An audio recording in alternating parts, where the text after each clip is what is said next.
Welcome to the Real Freedom Podcast with your host, Ryan Weimer. Corey, I've got you in the flesh. Welcome back. It's been a while since we've done one of these. It has. A few months. Yeah. So we are in Boise, Idaho right now for a year-end 2024 wrap-up review, how we did versus our targets. We're going to dive into all of that today. We're also here to celebrate 2025 kickoff. So we were at Topgolf last night. Great event with the team. It was a great event with the team. Got news for you. Your golf game hasn't improved. Yeah, I'm not surprised. I don't put enough effort into it. That's okay. Well, you didn't have your wooden driver with you, so. Or my completely flat-faced 2-iron. I can't believe you had a 2-iron. It was a great club. Amazing. So why don't we dive right in, Corey? So Tuesday, we do 2-part sessions every quarter, right? So when we have these quarterly, we'll call them quarterly business reviews, but really they're just how did we match up versus our targets that we set, that we're measuring on a consistent basis, that we are really hammering into the team, really training on and really focusing on for the quarter, because we follow the traction model. For those of you that aren't familiar with the book Traction, highly, highly suggest that you read it. It helps give you structure into your organization, goal setting, and really narrowing down the focus points, the highest levers that are going to give you the biggest return and outcome for wherever you're at in your business, whether you're just starting or you're scaling a team. So I found it really helpful. We started doing this like 4 years ago was the first time we used it, and it's been incredibly beneficial. So high level, Corey, what did we do well in 2024?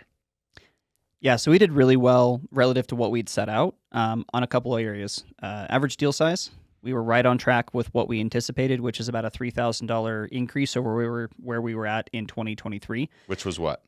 We went from 24,000 in 2023 up to 27, just over 27,000 in 2024. Average deal size. Average deal size. Okay, this is for novations and wholesales. Wholesales, cash, terms, anything where we made a spread or a margin on the deal. Nice. Okay. How are we feeling about that? That was progress. Yeah. Because at the end of the day, that all just goes down to the bottom line. So every 1,000 to 2,000 there is just directly added back into the profit. Yeah. So we increased our deal size. What is that, by like 12%? That's something about there. That's insane. That's big.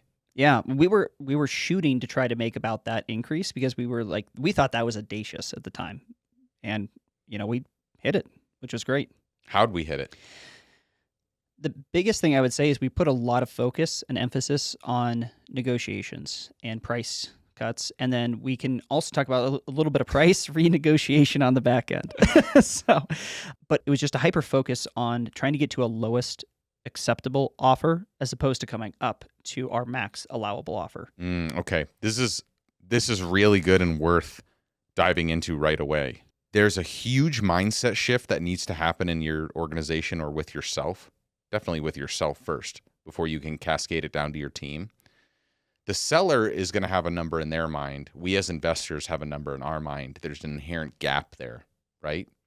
Always. Even when they're looking to trade equity for speed and convenience or ease, right? Or they have pain or they have a problem. We have to bridge that gap somehow. First of all, we have to know that it's there and we have to acknowledge it. And then we have to ask ourselves, how can we go about getting this gap closer to close the sale, right? So what are some ways that it really starts with third-person price anchoring, right? Yeah, it starts with the right to price anchor. Yeah. Because if I call someone up on the phone and the first thing I say is hey, I want to give you 50% of your home value, they're just going to hang up. I have no trust. They have no idea that I can provide an option or a solution that makes sense for them. And so after we understand who they are, what they want, then we price anchor after we've earned the right to do so. But we third-person price anchor. Very, very important. So This is where you can't go into a seller's home and you can't lowball them and say, I know you want 150 for the property. I'm going to give you 100. How's that going to go? They're just going to say, thank you very much. Here's the door. Yeah, you gave me your number. You didn't add any value whatsoever. Goodbye. I'm on to the next investor, right? Absolutely. So how do we third-person price anchor? So again, once we've earned the right to do so, we'll use something to the effect of we're looking at other off-market properties in the area. We've seen other investors in the area, or we've seen things sell at auction. We use any of those three to go between 40 to 50% of tax assessed value. So let's say tax assessed is 300. We've seen other investors buy property in the area off market anywhere between 140 and 155,000. And then afterwards they say, "Oh my gosh, there's no way I could do that. I need at least 250." Well, their first number might have been 300. We're just trying to reset expectations and get a gauge for them. Yeah, the key of how you just did that, though, and I know it's an abbreviated version, you just zipped your lips. Mm-hmm.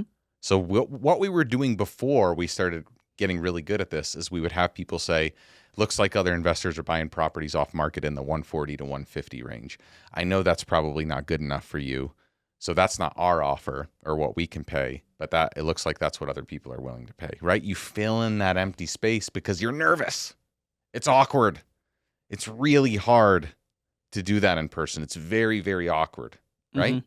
You have to embrace that silence. You have to get the reaction before you say, I didn't say that's what we could offer. I'm just telling you that's what other investors offer. Very, very, very important, right? We were not doing that before. And with every new rep we bring on, they have to train through this because it doesn't feel comfortable. When we start people on virtual appointments, I will literally count on my fingers how long it is. I think the last one I did on a virtual was like 12 seconds after, which feels like a minute when you're sitting there in silence and they're processing what's going on. Right. And then you're like, okay, no, that's not what I said we could offer, but this is what I'm seeing. Instead, you would probably need something when they say 250. Oh, so you would need something 165 to 170? No, I said 250. Oh, I wouldn't take anything below 225. And then all of a sudden they just came down another 25,000. Exactly. Because you're just, like you said, you're bringing that gap closer to closer without ever actually making a firm offer. Because the number of people that have an audacious, insane reaction to even a third person price anchor is low. Mm-hmm. It's like when our team or us as individuals are afraid to triple tap because we're worried about getting that reaction on the other line of dial, hang up, dial a third time. Hey, why are you dialing me 3 times? Who the hell is this? And getting all pissed off, right? That happens at such a low percentage, like 1 or 2 out of 100 people. It's actually the same with third-person price anchoring. That's why it's such an effective tool, because you will get to someone's lowest acceptable offer doing the third-person price anchoring, using that range technique where you said the 165. Oh, you probably want 165 to 175 after they give you the reaction, right? And not the other mindset, which we used to do before, which was like our reps would have the step out call with us at an appointment and they would say, hey, he really wants 300. And then it would be on us to try to figure out how could we get to that 300 number. Now it's the opposite, right? How can the seller's number get closer to us? So you might have to ask the seller 4 or 5 ways on what their lowest acceptable offer is. Just like that little exchange that we just had, right? They said 250, then they said 225. Well, the number keeps coming down if they have pain big enough. But we might have to ask 2 or 3 different ways, 5 ways, 6 ways. Yeah. And so that's part of how we got to the average deal size over 27,000. And the second part of that is we also added in other models this year. We started doing installment contracts. We got actually a lot better at our realtor relationships and how we're marketing and how we're pitching novations. That allowed us to take a few more things out to market we may have otherwise had to do as a cash sale. Yeah. So all those are like little tweaks here and there that helped us get there. I would love to do a podcast soon on installment method. We should definitely do that because we won't do it on this call or on this podcast because it blows a lot of people's minds and it's very, very difficult to understand. It's definitely more of an advanced strategy and not many people are doing it at all. How many people even in our huge mastermind are doing it? Probably less than 30%. Yeah. And that the only reason is because the people who are teaching it are in that mastermind, and so they're trying to spread the word on it. Right. I would say it's less than 30%. Who do you know that's doing it? Do you want to start naming names? Yeah. So when I sat at Devon with at the last mastermind group, and every single person at like the round table I had was using their product. Okay. Yeah. Successfully? It sounded like it really depended on the area and what the regulations were. The genesis, at least my understanding, is that it came out of certain states have started to outlaw wholesaling. And so in order to get around that, if you have an equitable ownership in the property, which means you actually gave the homeowner some funds up front and got put as the title owner, then you could then remarket it, resell it, do whatever you want with it. And so it's a hybrid where you don't have to then pay off the entirety of the loan or the entirety of the seller equity in order to get an equitable ownership in that. And then you can remarket it or do whatever you need to. Okay, so we're going to do a whole separate show on that to dive deep, and we'll even go Mhm. through a few examples of our deals. But basically, it's a way for you to get the seller cash in hand and also get the price lower to be able to do deeper deals.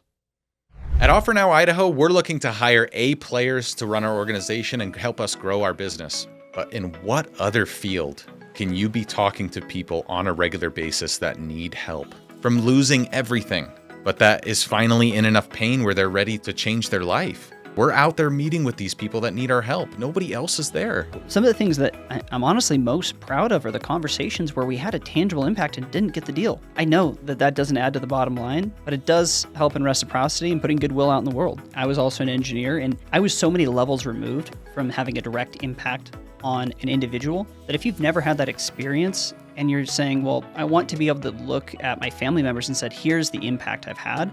This is a position will allow you to do that. No matter what seat you're in, you can have a direct impact, and it is such a cool feeling that I didn't appreciate until it happened. Right now, we have a $3,000 referral program. If you know somebody that's looking for a new role, we will pay you $3,000 once that person is hired by us and they hit their 90-day mark. So if you know of anybody that's looking for a new job or looking to change their life, shoot me a DM at Real Ryan Weimer on Instagram. Let's get it. How about the next thing? What did we do well? Yeah, so we can talk about revenue growth. Okay. So year over year, we had 72% revenue growth.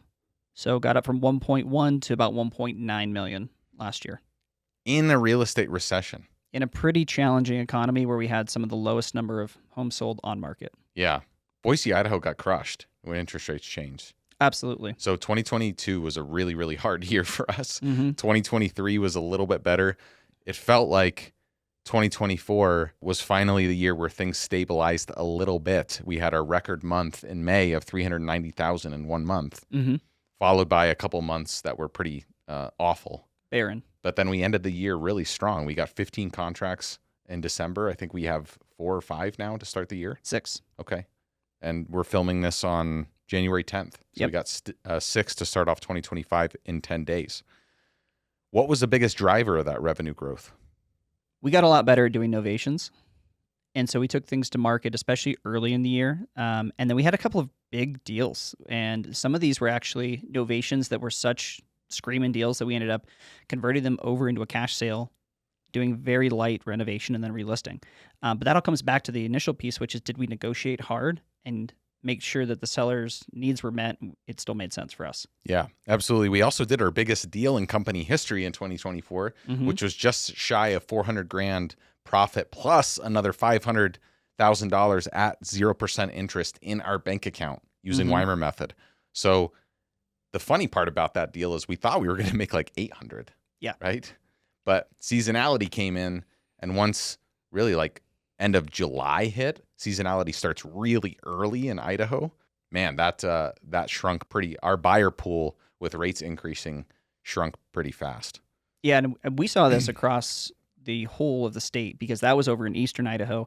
And from the time that we originally started talking about marketing these as individual townhomes to the time that we, I think, got the first one under contract, the inventory in that area had almost tripled in the matter of like 2 months. It happened quickly. And then that happened on the western side of the state as well. Yeah. So we had our meetup and presentation a couple nights ago. It was a great turnout, but we gave away all of our 2024 results, what went well, what went bad, the good, bad, and the ugly. One of my favorite questions that I always get asked at those events is why in the world would you guys share all of your secrets, all of your proprietary information, everything that you've worked years to perfect and just give it away to others? I love that question. Why? Well, it depends on what your mindset is. Yeah. Do you have an abundance mindset? Because there's always more deals out there than what any of us can collectively do. And then you're basically challenging your competition to out-execute you. Right. Most people think that they have a knowledge gap, and really they have an execution gap. So again, 99% of the people that attend that are going to do nothing. They're going to go to bed and nothing changes in their life.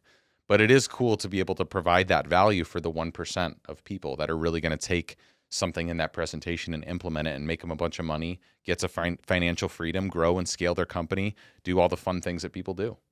Why don't we talk about our 2027 vision, right? So we grew 72% from 2023 to 2024. Mm-hmm. We have a target of 10 million by the end of 2027.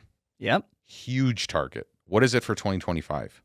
2025 is 3.5 million top Okay. line revenue, not profit. Okay. How hard is that going to be to get there?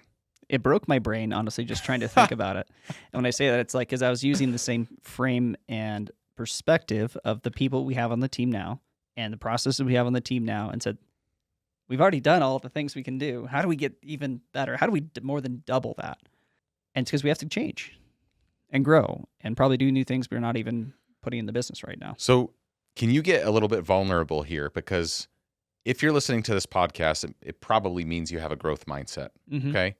There's traditional visionary and integrator roles, right? The Mhm. visionary is going to cast this huge, ridiculous, impossible vision and then shove it to the integrator and be like, okay, great. Have fun executing this vision. Goodbye. Right. I think that's Yeah. how most people think about that relationship. Yeah. But one of the students we have in the Real Freedom community, Chase, Mhm. he doubled his revenue this year. He's absolutely crushing it, doing multiple deals a month virtually. But when he first came on, the thought of even doing 1.5 of what he had done the previous year, he just couldn't comprehend it, right?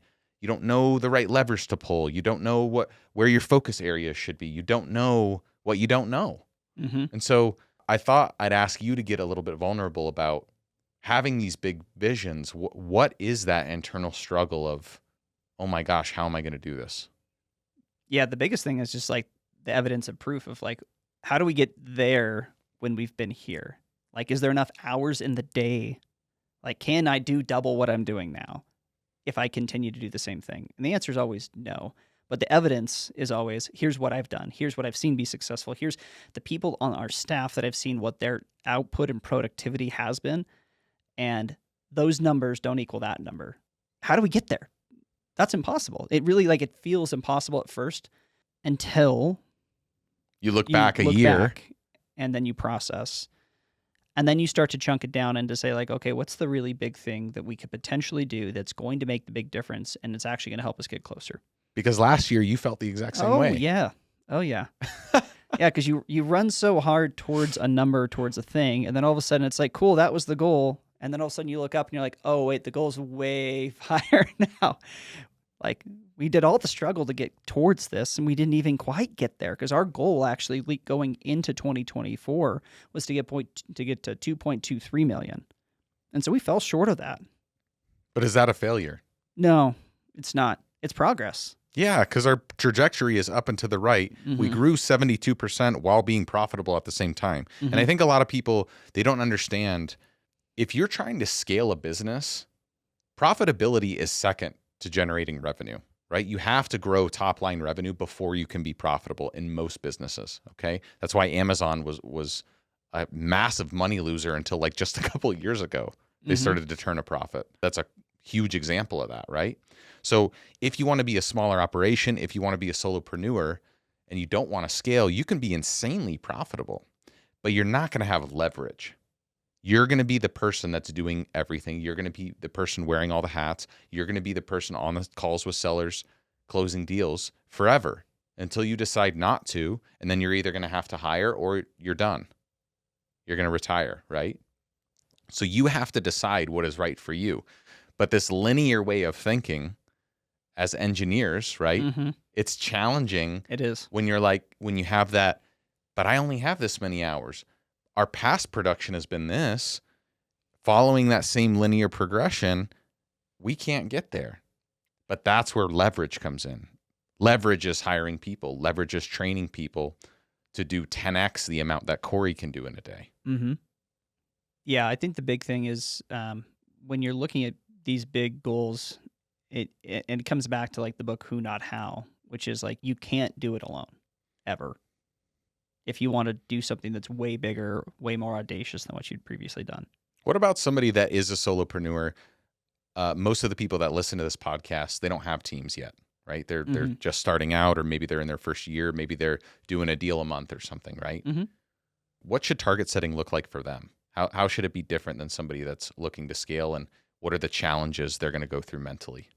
We like to say like we should set goals that scare us a bit. And when you do, it's really challenging if you don't see progress towards that, especially if you're a high driver, because you're like, well, I set this way too big. Maybe I should scale back. So it starts with mindset about either getting in the right room with people or getting around other people who are trying to do things that can help support you and show you that the progress you're making is towards the goal rather than just I'm spinning my wheels.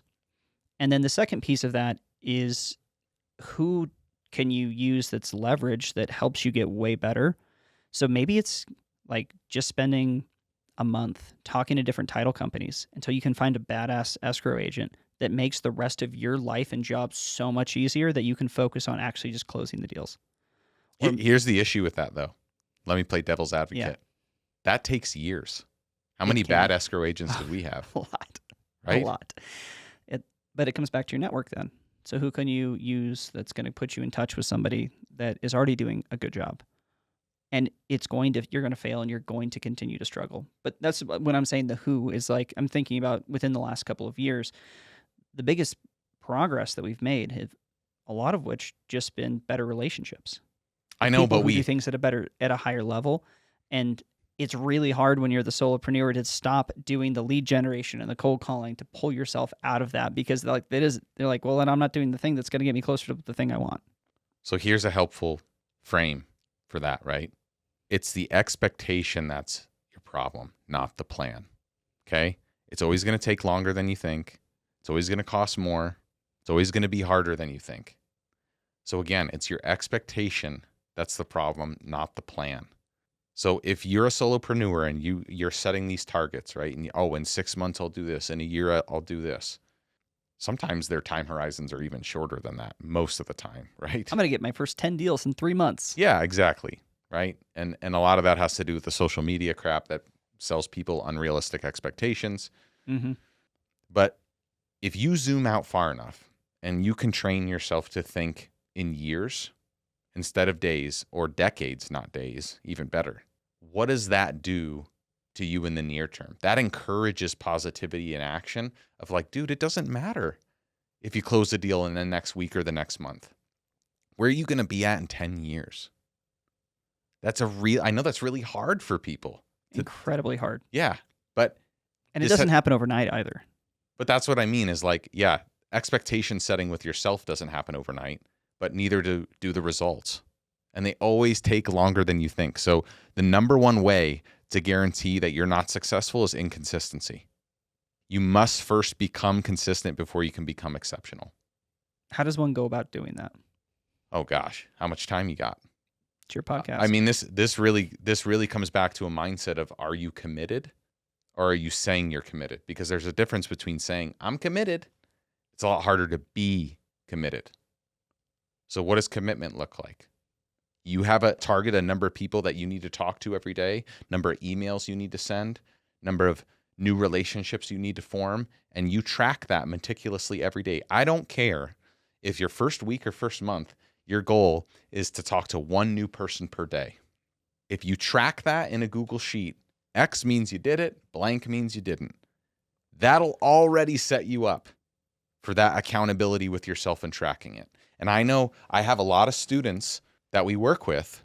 They're deathly afraid of tracking this stuff for themselves. Why? Why would they be afraid to track that? Because it can show you where you fail. Yeah, because they view failure as a bad thing. Mm-hmm. Guys, failure is a part of growth. You can't have growth without failure. Stop trying to avoid it, embrace it, expect it.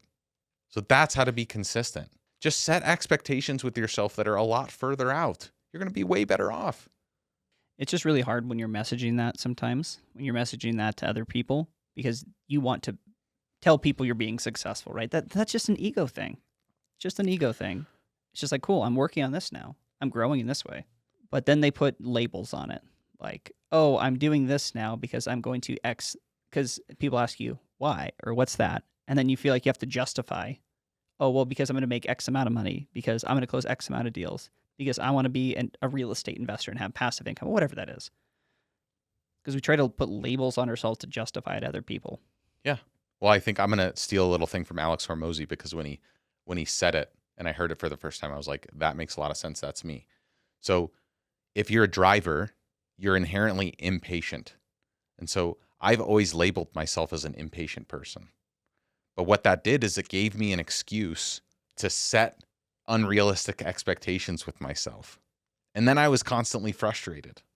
The opposite of being impatient, getting patient, how does one that's impatient become patient? You practice being patient. Yeah. Day after day, month after month, year after year, you get a little bit more patient. Like, it's not like overnight you all of a sudden become a patient person. But when I'm labeling myself as impatient, I'm giving myself a way out. I have to become patient in order to get to the end goal or get what I want. So if you're labeling yourself as like, oh, I'm an introvert, how does that serve you? Oh, I'm anxious. I have anxiety. How does that serve you? Genuinely. Like, we all have problems. People have varying degrees of problems, but labeling them like that, how does that help you? Generally doesn't. Another thing he says is like how patient or how introverted, because it's all a spectrum, right? Yeah. And so I really like that frame. And to your point you made earlier about tracking, one of my favorite exercises to do with any of our new hires is at the end of our first 30-day review, I take and make them listen to their very first call that was recorded. And then I make them pull up all of their stats to show how many people they talked to, the amount of hours they spent dialing, and the amount of talk time they had. Mm. And I just ask, like, are you better than you were? Like, here's this undeniable stack of proof that 30 days in, you are so much better than you were then. Because you just listened to how bad that call was. And then you just listen, like Shaw saw how much work you put in. Because they're like, the message I got today is like, what happens if I hit my contact target before my dial time target?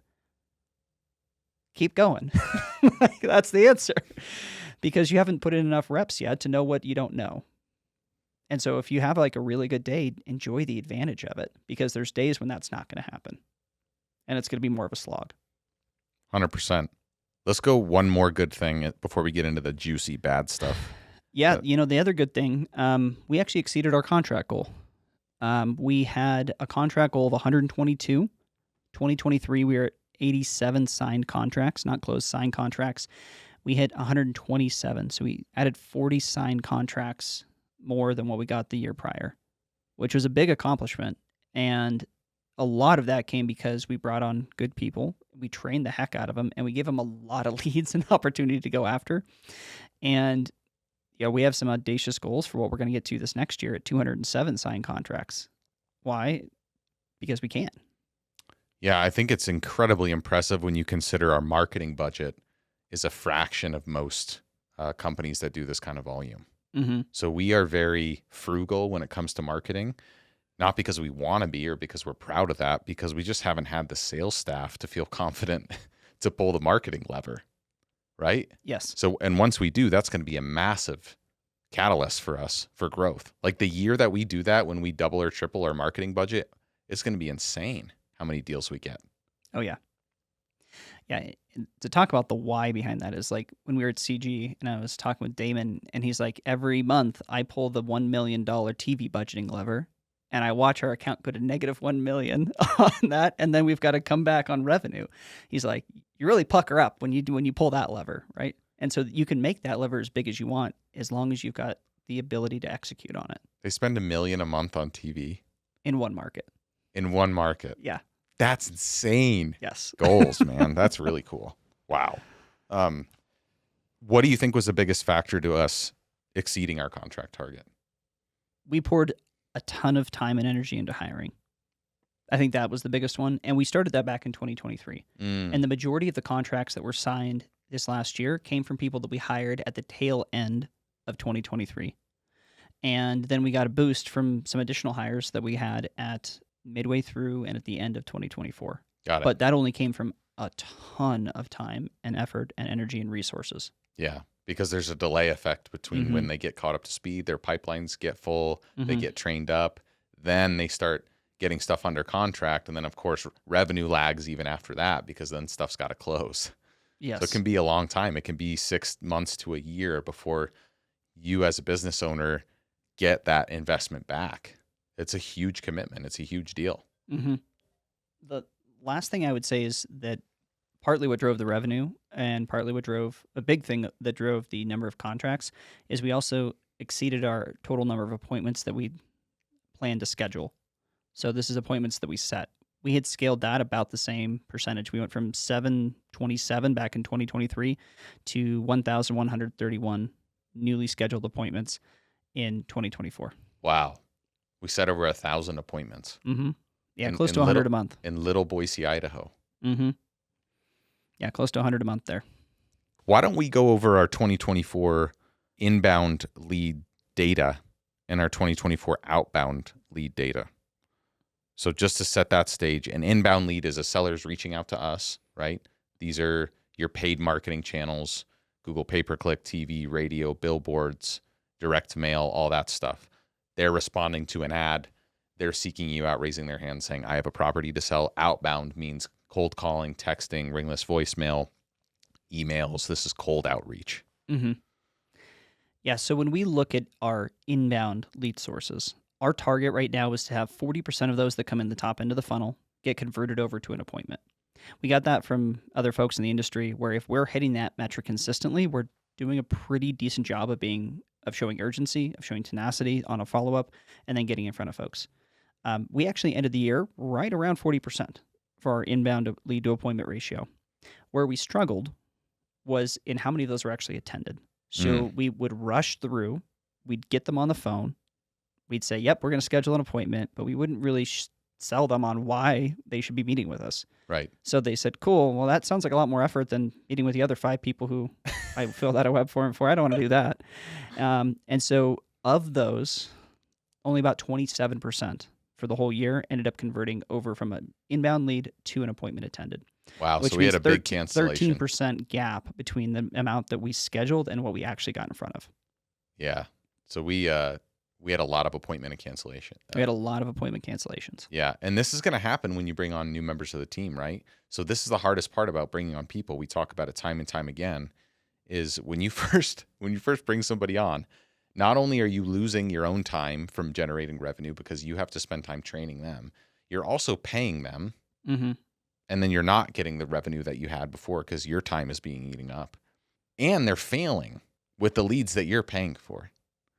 So this is like a tsunami of not good things for you as a business owner right out of the gates that you have to get through to get to the other side. So instead of being surprised by this, you have to put yourself in a business position financially and an action level as a team and a commitment as a team if you're going to invest in inbound leads to get the return that you're looking for. Because if you don't, you're going to run out of money real quick and you're going to be really upset. At one point, we ran some numbers to look at this, and I think for us, it was, $1,800 or $2,000 per appointment attended for every inbound lead that we were getting. So if you think about that, then you're sending someone who's also maybe new and not trained out to an appointment that costs almost $2,000. So for us to get a seller appointment on an inbound lead, it's $1,800 to $2,000. Yes. That's a huge financial investment as a company. Absolutely. No pressure. What happens when they screw it up? They should screw it up. They're going to screw it up. They're going to have to learn and grow from that experience, right? And so you have to have a growth mindset about this. You can't have a scarcity mindset and be, oh my gosh, what happens? What are we going to do? No, this is just a part of it. This is a part of growth. How many inbound leads did it take for us to get an appointment attended? Yeah, it was about 9. Okay. Yeah, of those to have an attended appointment. And so when we talked about the inbound, and then there's the outbound. So this is actually where we get most of our leads from. We do a high volume of outbound texts, outbound calls. We've actually scaled back on our calling within the last year because we saw a lower return on investment than we did through the scalability of our texting platform. Right now we use Smarter Contact for that. And so of those, it was like 201 of those leads that we had to get in the top end of the funnel to convert to one contract. So backing that up, that meant there was like 40 to 50 of those that would have to come in the top end of the system, us reach out, have a quality conversation, qualify or disqualify for us to even generate an appointment out of that. You're talking about inbound or outbound? Outbound. Outbound. Okay. Outbound I was leads. talking about inbound. Oh, okay. Yeah. Let's start with inbound first. So we were 11 inbound leads to an appointment attended, 9 to an appointment scheduled. right? Yes. So it took more because we had some cancellations, Yes. right? And it always will. Yeah, that's not very good. Not on the whole. But you said we hit our inbound target in terms of scheduling the appointments. We just had a lot of cancellations, so we missed on our cancellation rate. Yes, we did. What are some things we've fixed in our system to help with our cancellation rate? A few items come to mind. At first, when we're actually scheduling the appointment, we like to do a little bit of a pull away if we start to get that friction, that hesitation that maybe they're just trying to get us off the phone and saying yes. Afterwards, where we've really doubled down is the follow-up. So the first thing is that we said, okay, staff, and we took this from a presentation that Benmont gave, where they're like, anything over 48 hours in the future has like a 50% higher chance of canceling. So we said, everything you schedule needs to be within the next 48 hours. Use that as your mindset, your frame to push for that. Don't just ask them like, oh, when's a good time for us to meet? I have a slot today or tomorrow. I might be able to move a couple things around. Well, then it forces them to actually like look at their schedule, and they're going to give you the objection. If they don't want to meet, you're going to know why. Guys, that's a huge tip, right? I think as beginners, it's a real rookie mistake. Again, usually because you don't have enough leads or appointments to be able to schedule. So you're kind of in this scarcity thing where you don't have many appointments or don't have many leads. And so you're like, you want to be overly generous to accommodate their schedule. So you ask things like, when are you available for us to come out and look at the property and meet with you? When would you be available to see an offer, for us to go over an offer to see if we can work together? That is not going to help you with your cancellation rate. Instead, just do what Cory's saying. He's saying, hey, Mr. and Mrs. Seller, we have a lot of seller appointments booked in the calendar. I think I might be able to squeeze you in today between this time and this time. Tomorrow, I think I can fit you in here between this time and this time. Did either of those time slots work for you? 9 times out of 10, they're going to pick a slot unless they have a legitimate reason of, hey, I'm at work. Hey, I've got whatever going on. And then you'll have to get it as soon as you possibly can. But if you just do that one thing and you don't do anything else, you'll make way more money and get way more deals. So I can't emphasize that enough. That's a great tip. Yeah, so we said, okay, everything within 48 hours and anything beyond that's by exception. You have to have a justification and a reason. We'd ask people, which it took a little while to train that, but then they got into the habit, and now that's all they do. That was number one. And the second then is follow-up. And so we've been working on this through our CRM and trying to get more automation that goes out. So immediately when an appointment's scheduled, there's some automation that kicks out to say, hey, we're excited to be meeting with you at this date, this time. And then there's an email, a text message, and then we have a couple cadences that go out after that.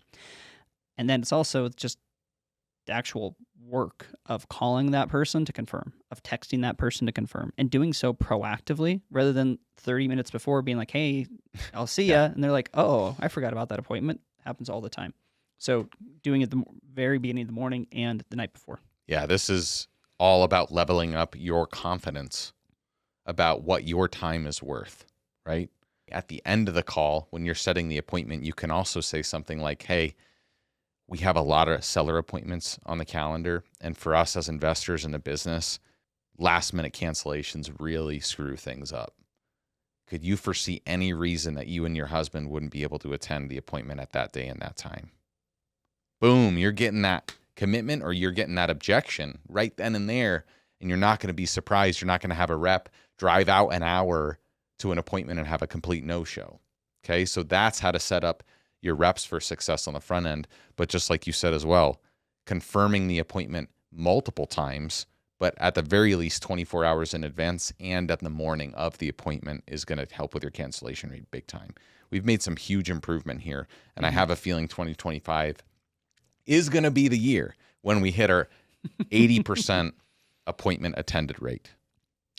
And we know some competitors that are 85+%, close to 90% at times. And that's really where we're striving to get to. I think we ended the year at 72% across all lead channels and all appointments. And some of these include the ones we're actually able to get rescheduled to. Wonderful. Okay. And then number of inbound appointments to a signed contract for us was 6. Yeah, this dropped down throughout the year. Actually. You mean, when dropped down, you mean got worse? It got worse. It used to be like 1 in 3, 1 in 4. Yes. I think it was 3.5 when we talked about this last. Yes, it was. So it almost doubled. Mm-hmm. So what does that mean as far as our inbound lead quality? Yeah. So part of this is that we picked up a new marketing channel, which is pay-per-click. Yep. And what we saw in the back half of the year, there was a lot of properties that were struggling to sell on market. And we're actually seeing people who have low to no equity and interest rates above 6%, which don't make great subject to properties. And so we're seeing the combination of those two. And actually, our lead, not that they weren't motivated sellers, they just might have been in a situation where like we weren't going to be the best fit. On market listed for 30 days, have taken one 5K price drop. They just want to get out of it. But really, they're not willing to trade 50 to 75K of equity. Yeah. We'll have to talk about our marketing channels on a different one, but PPC has been a big challenge for us. It's actually been a loser this year. We're negative ROI. Like we're not even like a 1.0 ROI. We're negative ROI. A lot of our leads that have come in the last 3 or 4 months are these no equity, high interest rate situations where short sale is or foreclosure is their only option. We've had how many of those? Oh, dozens. Yeah. And the issue, like for us, like we pride ourselves in being able to provide solutions, and it sucks that in some cases there's really only one. And so like they continue to go through and try to keep their payments current. And if that isn't an option, then really short sale is about the only thing we can recommend to those folks. Yeah. We're getting to that point now where someone that's bought from July 2022 till now and then needs to sell, not only are they in a low equity situation, but they have like a 6.5%, 7% interest rate. So you can't sub to that, Mm-hmm. or you shouldn't sub to that, right? Yeah. I mean, if you did, you just probably lose money on it every single month. We don't like losing money here. Try not to. Let's talk about outbound leads. So it was 22 outbound leads per appointment attended, 29 outbound leads per appointment set. Mm-hmm. That's actually pretty good.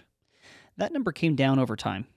A couple things that we did differently is, and this was for our full year 2024. At the beginning of the year, we were well above that number. I think the number of inbound leads to appointment set was like 75. Yeah. And we said, oh my gosh, our qualifying criteria is way too loose. We need to tighten that down, look for a stricter timeline, maybe a little bit of motivation from our virtual assistants who are doing this texting and cold calling. So what was our criteria before, just so the audience has context? So before, it was just like anyone who wants to sell their house within a year. And then we gave them the option where if they couldn't get the year defined, but they said, yes, I'd consider selling my house, they just passed them through anyways. Uh-oh. Well, what that means is that somebody who's like, yeah, if you pay me 3 times the property value, I'll sell it, comes in the top end of the funnel. And then our lead managers are like, I have 200, I got to sift through 200 of these crap leads to get to one lead that actually might be looking to sell. So where do they want to spend their time? Yeah. Anywhere else. Because they're like, this isn't worth my time to do. I'm not getting the value for this. I'm not going to be successful. I'm not going to make the money I want to make. And then we changed it to? We changed it to say like, okay, you have to get a defined timeline that they have to sell within 6 months. And at the time, again, we were getting kind of springtime, summer. We're like, if it's listed, not going to do it anymore. Even if they tell you they have a defined timeline, they have to sell it. And so all of a sudden, within a matter of 3 months, we flipped that. And then I think it was down to like 12 leads to an appointment because we restricted the top end of the funnel so much that there just was no lead flow coming in. But the impact was we actually scheduled less appointments. So we were so restrictive that we actually hurt the business, even though the leads that were coming in were more qualified. Well, you hurt the business on the front end. Mm-hmm. It also gives your lead managers and your sales team a chance to do adequate follow-up without feeling like they're drowning, which is very important. So there's always this push-pull between, are you generating enough leads or are you generating too many leads? We've been in a weird situation over the past 3 or 4 years that not many companies have, where we generate too many leads. We've got some great VA staff. And we can't keep up, right? So for us, it took 7 of those appointments from an outbound lead, a text or a cold call, to equal a contract. Compare that with 6 for inbound when someone's reaching out to us. I got to sell a property. What's up with that? That's weird. That they're so close? Yeah. Or why are they different at all? Well, because an outbound lead, right, it's cold outreach. You're reaching out to them, so they're going to be less motivated. Someone that's raising their hand saying, offer now Idaho, please contact us. I have a property to sell. You should be converting way more of those. Like 1 in 7 actually sounds about right For me, that's what, about 15%? Yeah, on the or so? outbound side. Yeah, 13%. Sure. It's a little over 15, yeah. Okay. But on the inbound side, we should be doing a lot more. We should be. And so I think that comes back to two things, which is one, what type of leads are we getting? Are they the ones that do have equity and are something that we're going to meet with on the inbound side? We qualify harder. So we may not, on the top end of the funnel, we may let more things come in, but once they come to our lead managers, they have to go through the process to verify that this is a homeowner who has some reason to sell. They have a defined timeline to do so within a year. And then we're looking to see if they have any other motivation that makes this a no-brainer to meet. And so we're going through that process. So they're actually getting qualified harder than somebody who is an inbound lead, because when they raised their hand and told us, we assume that they're going to lie to us and they have to prove to us that they're not going to be someone that we can work with. Yeah, and this is one of the questions I got at the event we had the other night. Mm-hmm. How long should I give a marketing channel before I either ramp it up or decide to completely cut it and switch to a new one? My answer was at least 6 months, ideally a year. Because you're going to get seasonality. There's a lot of different factors that go into it. You're going to get follow-up contracts from that, especially if you're doing mail. That has the longest cash conversion cycle, because from the time you send out a mail piece, it sits on someone's desk or counter for multiple months, and they finally call you and they're ready to go, right? You can't measure that in a couple months' time. So you're really doing yourself a disservice. But Ryan, 6 months, that's a lot of money to spend on marketing. It is a lot of money to spend, which is why you shouldn't start with inbound marketing. You should start with cold outreach, right? And you should do that consistently for a very long time so you can build up the sales skills, build up the leads, build up your own confidence in what you're doing before you bring on inbound channels. There's a reason why we don't prioritize return on ad spend or return on investment per marketing channel, and instead, the one metric we look at is lead to appointment, aka lead to offer made. That is the quality of your marketing channel, right? So why PPC's been a loser for us the last 6 months? Why haven't we cut it? Well, it's because it's delivering quality leads. Yes, some of them have no equity. Yes, some of them have high interest rates, so we can't sub to them.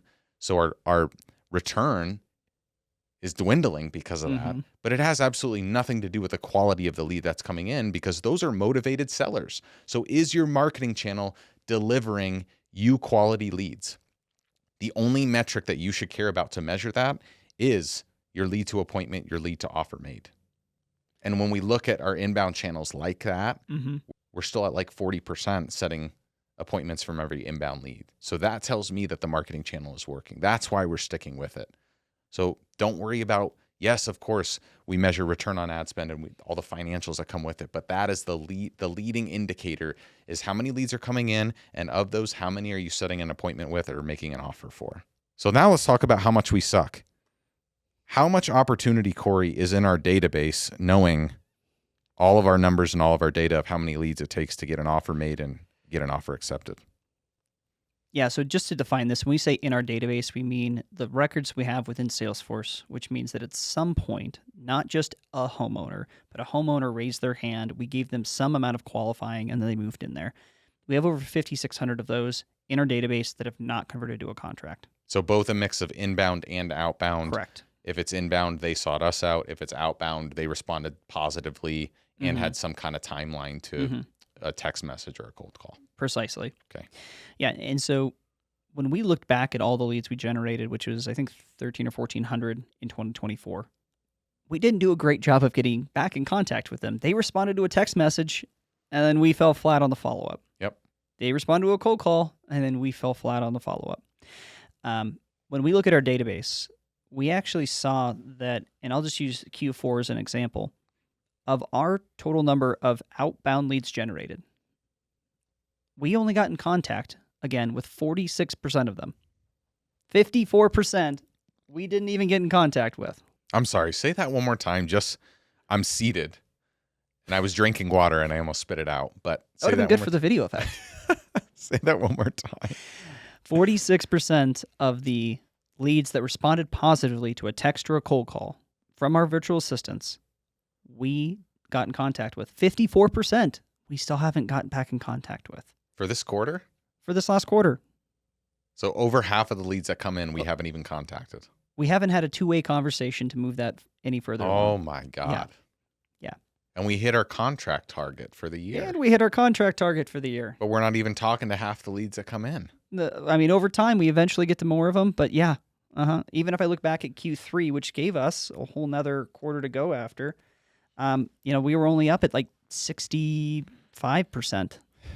Yikes. So this is why when I get the question, like at the meetup, are you guys going to expand into other markets?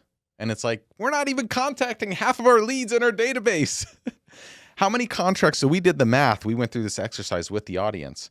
Mm-hmm. How many contracts are sitting in our database if we never generated another lead starting today, just in our CRM, in our database from the past? How many contracts are sitting in there? Yeah, it was like 36. 36 contracts. Yeah. There was enough contracts to basically hit our entire Q1 goal without generating another lead. That's insane. Yeah. That's insane. And it's all from follow-up. It's all from follow-up. The fortune's in the follow-up. So again, using that then as a tool, when we talked earlier in the conversation about setting big targets, a big vision, having data to be able to calculate this stuff and it not just be this euphoric, I'm the visionary, let's do big things, let's do 1,000 deals this year, and getting a bunch of blank stares. You actually have the data to show there's 36. If we never generated another lead, there's 36 contracts in our CRM at least right now. Mm-hmm. That's, by the way, if we're not getting better, if we're not getting better trained, if we're not using more automation for follow-up, if we're not having complementary marketing channels about our brand, there's a minimum of 36 contracts in there, right? Oh, yeah. Do we feel like if there's already 36, if we did nothing else, we can get to our contract target of what for 2025? 207. 207. Signed contract. That's the way to help get buy-in from the team of like, you're not just leading by this gut feeling, right? You actually have data to substantiate it. And that takes time. And you have to put systems in place. And kudos to you. You invested in the systems, which were not cheap and not easy to do and have taken a ton of time to put together because it matters, because it allows us to make better decisions. But I'll say this is, if you're somebody as a business owner that feels anxiety, which is literally everybody, because it's a lot of stress and a lot of pressure, and you wonder, am I doing the right thing? Should I give up? Should I switch to something else? Am I doing something wrong? So if you're a business owner that's feeling a lot of stress and anxiety, because everybody does, right? You don't know if you're doing the right thing, if you need to pivot to something else, if you need to just give up altogether. These are all real thoughts that an entrepreneur has, right? Data is your way out. Data removes that anxiety because this is just all a massive funnel. So that was one of the big, yes, it's a big upfront time suck and cost, but you don't even need to have a sophisticated thing. Just tracking this stuff on a Google Sheet. If you can get to the point where just at a minimum, you get your first contract and you see how many no's it takes on the phone to get to a signed contract, that's empowering. For me, that was 450 no's on a cold call to equal one signed contract. So I knew, boom, I got another no. Yes, I celebrate that, right? This is the exact same thing. Yeah, and then you can start to chunk it down. So when we talk with our brand new lead managers, they're like, well, what do I expect? I'm like, well, here's all the data that we have. Like, we've seen some people who come on and they're brand new and they don't know what questions to ask. It would take them 60 to 70 no's to schedule one appointment. And then I look at somebody who's been doing it a while and they're between 8 and 12. Well, how do you get to 8 to 12? You practice a lot. Yeah. You ask better questions. It's not that they're dealing with better leads. It's that they have upskilled. So why did we fall short in contacting our leads? I mean, not even contacting half our leads in Q4. What was the biggest reason? Yeah, the biggest reason for us actually had to do with some staff turnover and then loss of prioritization. And so as we ended up having some staff turnover, we took some of the folks who were just doing lead management, looking at primarily just our new leads, and we pivoted them to say, the people we've already met with are probably the hottest. We need you to spend time doing this follow-up. And when we did that, there was a loss of priority back on the things that are coming in at the top end of the funnel. And so it slowed that process down until we could get them comfortable with where they're at and then move back. Yeah, despite outbound leads being a very good thing for us, especially in the slow months, Mm-hmm. like how many businesses in CG did we hear people in CG that are like, our leads are way low because it's an election year, and then going into the holiday season, like we're really hurting A lot. because we do a high volume of outbound still, and over half our deals still come from outbound. We turned that lever up, and we actually saw an increase of 20% in outbound leads during the same period. Mm-hmm. So we weren't struggling at that same time in terms of lead flow that everybody else is. But the double-edged sword of that is if you're producing less qualified leads from your team, you're more prone to burnout. So we can get into the turnover and staffing conversation about all that fun stuff. But truthfully, like if you're generating too many leads and you're constantly drowning, of course, you're never going to get to that metric or to that desired outcome. So you have to be real with yourself about like, is this realistic? So why didn't we just shut off leads? Because we knew that wasn't going to help us in the long term. And even if we generate a lead now, sure, there's a tangible cost to that, especially if it's from an outbound marketing side. We can always go back to it.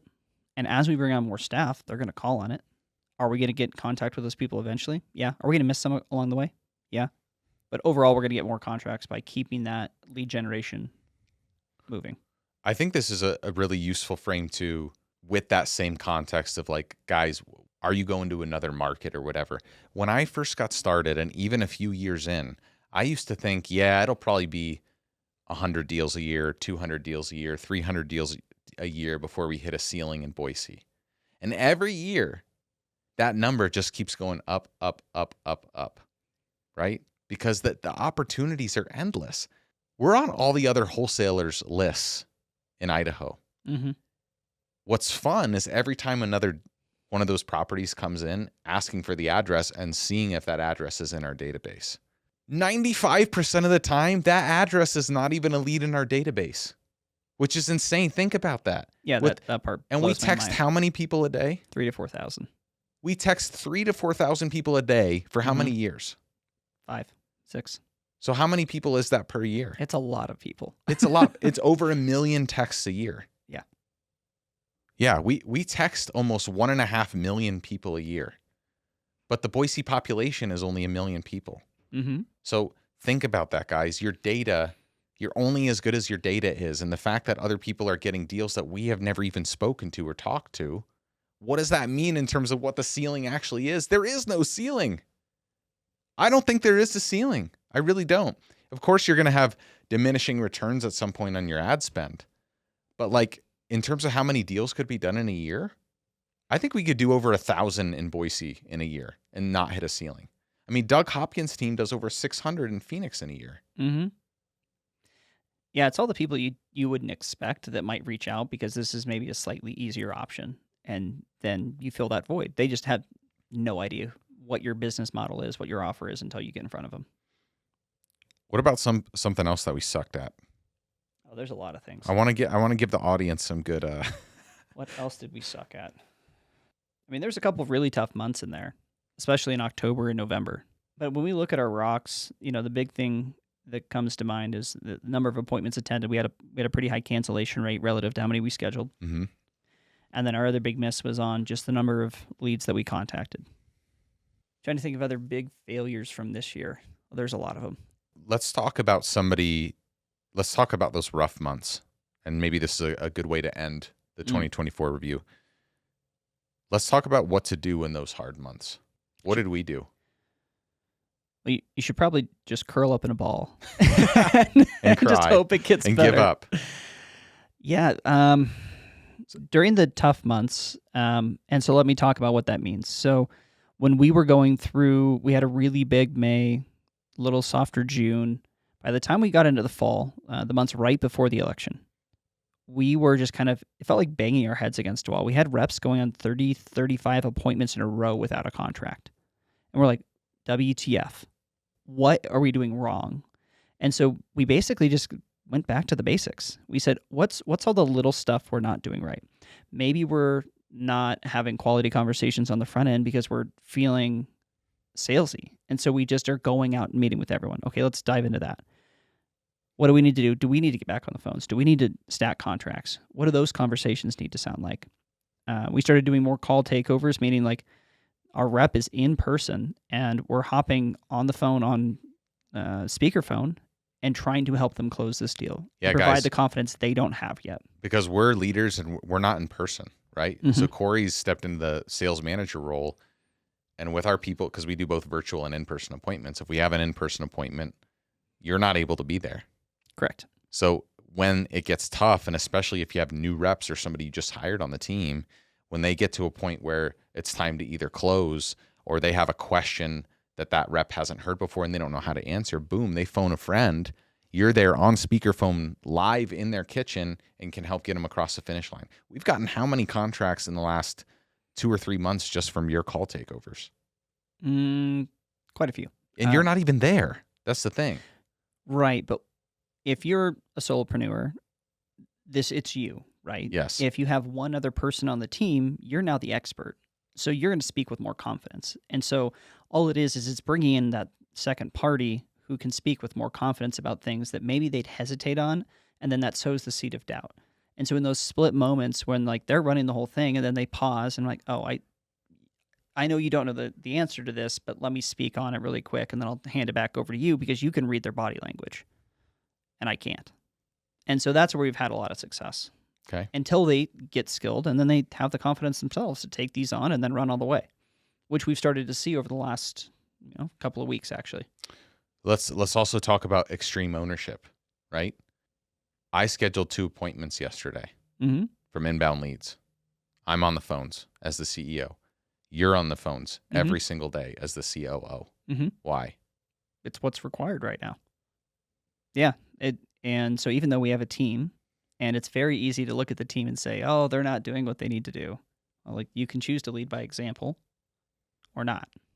And so when things are going really well, and we had, back in the spring, we had reps running around all over, and they were trying to close a lot of their own deals and doing it successfully. Like, we stepped back off that because we didn't feel like we needed to.